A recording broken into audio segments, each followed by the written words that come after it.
Welcome to the Duck Dive. Today we're really getting into something that affects so many of you listening. It's all about how to weave English practice, smoothly into your daily life, making it feel less like a chore, more like, well, just part of who you are. Now, we hear this a lot, right? People think, oh, I need to move to the UK or the US, or I have to study for hours, or, I need a native speaker glued to my side. Right, those big daunting ideas. Exactly. But our research for this dive, it really challenges that. It suggests you absolutely don't need a plane ticket for fluency. Mm-hmm. Or to be chained to a desk. Not at all. So our mission today is to pull out some simple, actually really smart steps, things that can just slot into your busy schedule. Yeah, not just tips, but actual habits. Habits that build comfort, make your English feel more natural, and, crucially, boost your confidence when you use it every day.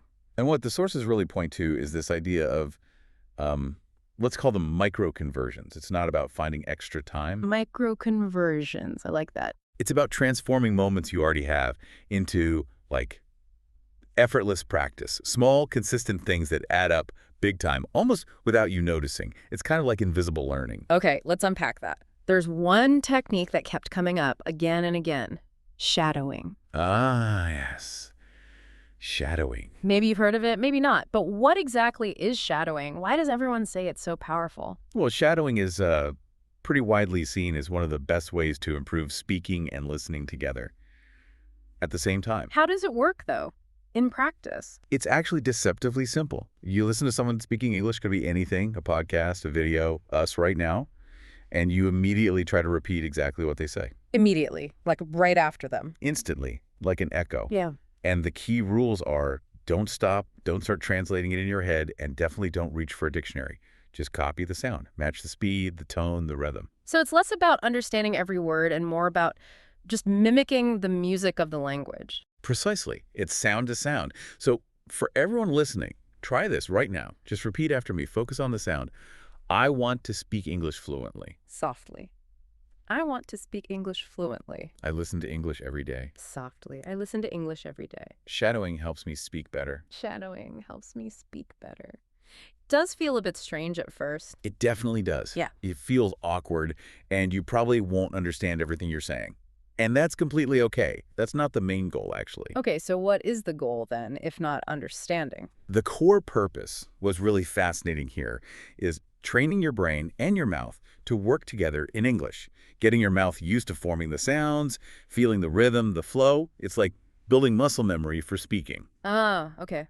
Physical practice for the language. But I can hear someone thinking, wait, won't I just be practicing mistakes if I don't know the grammar? That's a fair concern, isn't it? It is a fair concern, and the sources address it. The beauty of shadowing is it kind of primes your brain. It gets your ears and mouth tuned into English first. So you're laying the groundwork. Exactly. Then, when you do learn the grammar or vocabulary later, it clicks much faster because your system is already familiar with how the language sounds and feels. It's like learning the steps before you fully analyze the dance. That makes sense. And the payoff. Big results from a small habit. Even just 5 minutes of shadowing a day can make you speak faster, clearer, and sound much more natural over time. It's that compound effect again. Okay, 5 minutes. That feels doable. Now let's shift gears a bit and talk about a huge hurdle. Time. And maybe nerves. Right, the I'm too busy, I get nervous, where do I even start? Feelings. Yeah, those are really common blockers. And the research is really clear on this. You don't need heaps of time, you don't need perfect grammar, and you definitely shouldn't wait for some perfect moment to start. So just begin. Just begin. And the single most important first step, the real foundation, listen to English every day. Every single day, not just class day. Every day, not once a week, not just when you feel like it, daily. This is probably the most impactful thing you can do. Why is it so crucial? What does that daily listening actually do? Well, it does a few key things. It helps you pick up new words naturally. You start hearing the real rhythm and flow of spoken English, not textbook English.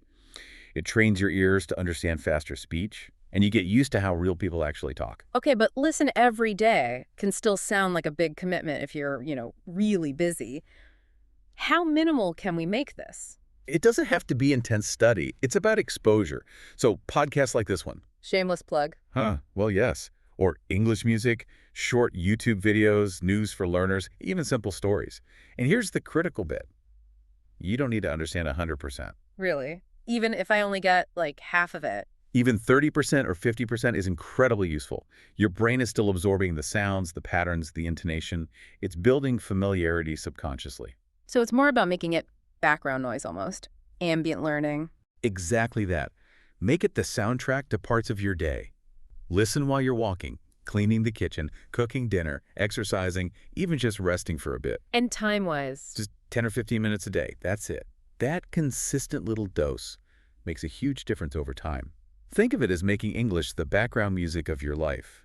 It just needs to be there, consistently. Right. Okay, so you're listening every day, you're building that foundation. What's next? Because listening is input, but we want output, right? We want to speak. Precisely. Listening is great, essential even. But speaking, that's how you really strengthen the connections and build confidence. So this is where shadowing comes back in. Exactly. But now, maybe more consciously. After you listen to a sentence or a short bit of audio, you actively repeat it. Copy the voice you heard, match that rhythm again. You're turning that passive listening into active practice. Okay, let's try that again for our listener. Repeat these, really trying to mimic the sound. I want to get better at English. Encouragingly? Yeah, give it a go. I don't understand everything, but I keep going. Keep trying. I'm improving little by little. You're physically making that link, aren't you? You absolutely are. And when you do this deliberately, even for a few minutes each day, you start noticing changes. Your speaking gets smoother, your pronunciation sharpens up. And confidence. Definitely, confidence grows. And this raises an important point. Yeah. It doesn't have to be perfect. Ah, the perfection trap. Yeah, forget perfect, just practice. The act of trying, even if it feels clumsy, that's where the growth happens. It's all about iteration. Okay, this next idea feels like a really big shift. The research suggests moving beyond studying English to actually living in English. Yes, this is maybe one of the biggest changes you can make. It's about weaving English into the actual fabric of your day-to-day life, not just a scheduled half hour here or there. So it's not confined to a classroom or a textbook time? Not at all. The more you see English, hear it, use it in just normal life stuff, the more natural it starts to feel. It stops being this separate subject, it becomes just another tool you use. This seems to be the fastest road to making it feel like your language. And the great thing is, there are loads of really practical, almost invisible ways to do this, right? Even if you feel totally swamped. Absolutely. Let's break down some really easy ones. Okay, first up, digital immersion. Simple one. Change your phone's language setting to English. Oh, that's a good one. Passive learning at its best. Right.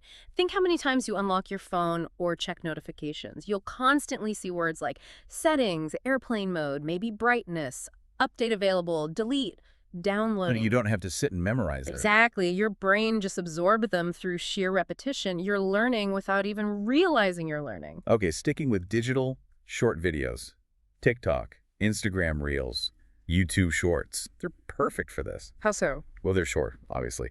Find stuff you actually like. Travel, food, funny animals, whatever. Watch a quick 20-second clip maybe 2 or 3 times. Then pause it. Repeat a sentence you heard. Try to copy the way they said it, the tone, the speed. Even tiny little chunks like that help. Hugely. It's fantastic practice for understanding and mimicking natural, fast, conversational English. And it's fun, which helps. Definitely. Okay, moving on to personal expression. Writing a short diary in English each day. Sounds simple, but really effective. And we're not talking novels here, are we? No, just like 3 short sentences about your day. Today I went to work. I was very tired. I drank 2 cups of coffee. Or it rained this morning. I stayed home. I watched an English video. What's the benefit there? It gets you building simple sentences, using vocabulary that's actually relevant to your life. It makes the language personal. Okay, and related to that, another personal practice.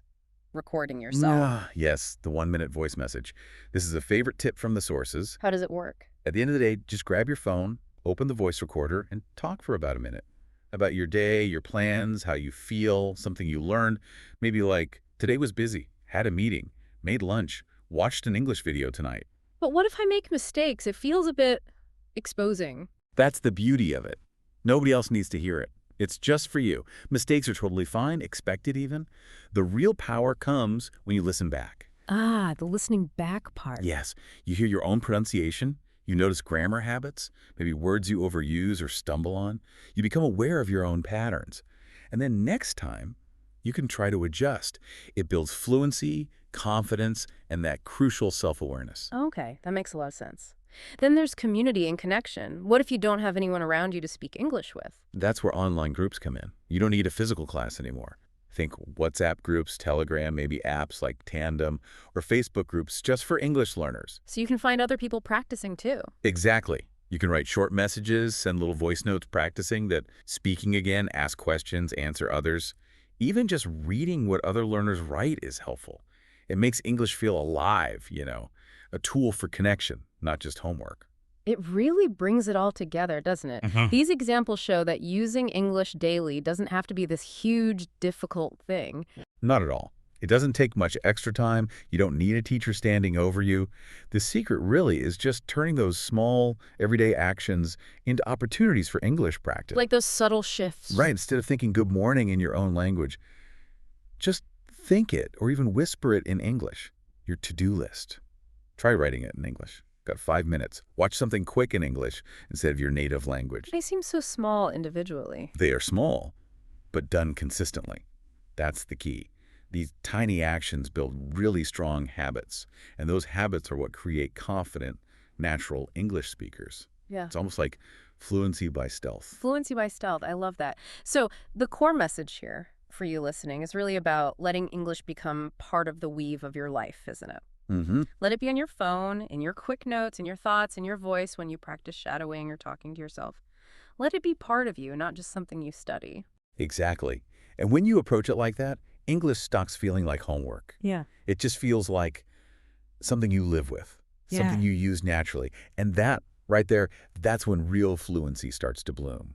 And maybe here's something to think about after this deep dive. Consider your morning routine.